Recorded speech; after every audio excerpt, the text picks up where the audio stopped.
Scaramouche with you. This is day number 13 of the moments that define WrestleMania. We're approaching 2 weeks from WrestleMania 26 in Glendale, Arizona. Right now, let's switch time. Let's reverse time 13 years ago to WrestleMania 13, March 23rd, 1997, from the Rosemont Horizon in Chicago, Illinois. The suburbs of Chicago, Illinois. Now known as the Allstate Arena. This WrestleMania was defined to me, by the three main events that took place back to back to back. Just unbelievable, and gave momentum to WWE even though they were down in the ratings. The Attitude Era was beginning to grasp its wings, and obviously this would be kind of a starting point for WWE's Attitude Era.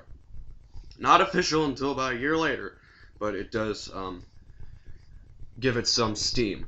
My number 3 moment of this WrestleMania was the Chicago street fight, which is hard to... well, first off, I don't know why they would actually refer to it as a Chicago street fight, despite the fact WrestleMania is in Chicago. I don't know why you would call it a Chicago street fight. I mean, it's like going to Philadelphia and calling it a Philly cheesesteak brawl. I mean, it's just ridiculous. But it was a Chicago street fight. Legion of Doom and Ahmed Johnson against the Nation of Domination. Chaos, excuse me. Chaos all over the place in this match. Tough to call. But LOD and Ahmed Johnson getting the win. The kitchen sink was used. Nooses. Unnoose. 2x4s. Ahmed Johnson doing a plancha into the crowd. I mean, just incredible. The fire extinguisher was used as JR, good old JR, said during the match, sitting at ringside is a good place to sit when you're having asthma. But LOD and Ahmed Johnson, probably the best part of the match was after the match when Animal did a double Doomsday Device on those two rappers that the Nation of Domination had at the start of the group. But yeah, very crazy, chaotic matchup that followed.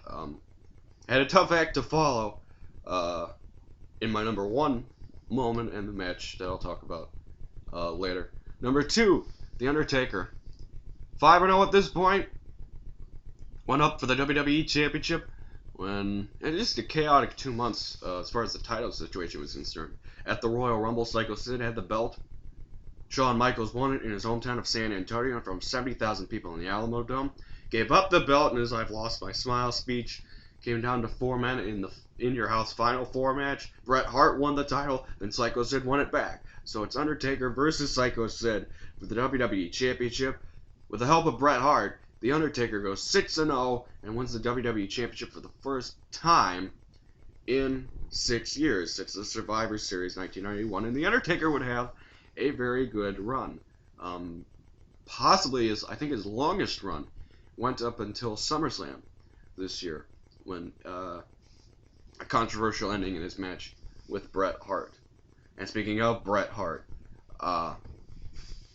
felt the loss after WrestleMania 12 to Shawn Michaels. Would leave WWE for a while, come right back. Stone Cold Steve Austin was waiting for him. The 1996 King of the Ring, Stone Cold Steve Austin, was gaining popularity, breaking new ground in WWE, the toughest son of a bitch ever. I think all of us can agree on that in WWE history. And Bret Hart and Stone Cold Steve Austin would have a confrontation at the Survivor Series 1996. Bret Hart would win in what is an understated classic between the two. They would duke it out some more. The Royal Rumble 1997, the Royal Rumble match came down to Bret Hart versus Stone Cold. Stone Cold was eliminated from the match. Bret Hart was the winner, but the refs did not see it. And so Stone Cold throws Bret Hart over the top rope, gets the WrestleMania title shot, but all hell breaks loose on that front. And in the end, at WrestleMania 13, we have perhaps one of the best matches of all time. submission match between Bret Hart and Stone Cold with a special referee of Ken Shamrock, who made his WWE debut at this WrestleMania. As much as Shawn Michaels and Bret Hart, the 60-minute Iron Man match, a must-watch, technical majesty, this was a brawl. Bret Hart, Stone Cold, Steve Austin. And I want to coin a term to describe the ending and how the aftermath of this matchup between Stone Cold and Bret Hart. It was a double switch. Now, I have a definition for double switch. It has two different meanings. One, a double switch is when a title can change hands 2 times in 2 different matches within a short period of time. We saw that at the Elimination Chamber just recently. John Cena winning the WWE Championship in the Chamber and then Batista taking it. Thus Batista Cena for the belt at WrestleMania this year.